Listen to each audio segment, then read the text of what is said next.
हाँ जी सर। देखिए एक बहुत ही इंपॉर्टेंट थ्योरम आता है डिफरेंशिएबिलिटी में, वो ये कहता है कि एफ एक्स अगर आपके पास एक फंक्शन है जो कि क्या है तो डिफरेंशिएबल है at x equal to alpha, और एफ अल्फा मतलब भाई बराबर जीरो दे रखा है,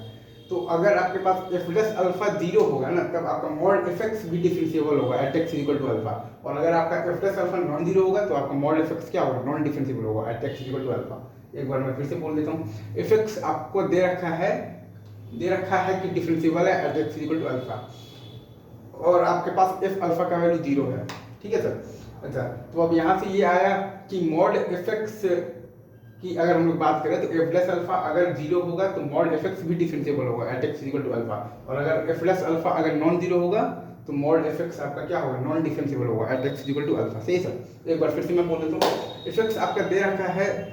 कि डिफरेंशिएबल है at x equal to alpha, और एफ अल्फा बराबर जीरो है, तो अगर एफ प्लस अल्फा जीरो है तो मॉड एफ एक्स भी आपका क्या होगा, तो डिफरेंशिएबल होगा at x equal to alpha, और अगर F plus alpha non zero है तो मॉड एफ एक्स क्या होगा, नॉन डिफरेंशिएबल होगा at x equal to alpha. Last बार बोल रहा हूँ, एफ एक्स आपका क्या है तो डिफरेंशिएबल फंक्शन दे रखा है at x equal to alpha, और एफ अल्फा बराबर जीरो दे रखा है, तो अगर एफ प्लस अल्फा जीरो होगा तो मॉड एफ एक्स भी डिफरेंशिएबल होगा at x equal to alpha, और अगर F plus alpha non zero होगा तो मॉड एफ एक्स क्या होगा, नॉन डिफरेंशिएबल होगा at x equal to alpha. Last बोल रहा हूँ, एफ एक्स आपका दे रखा है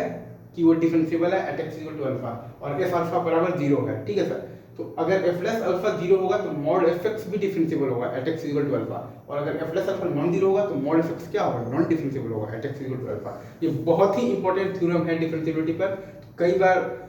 ये लगाने से आपको R H D L H D निकाल कर चेक नहीं करना पड़ता और बहुत जल्दी रिजल्ट आ जाता है। तो मैं तो कहूँगा कि ये आपको हमेशा याद रहना चाहिए, एग्जाम्स वगैरह में कई बार आपका टाइम बचाता है। That's it for today, thank you very much,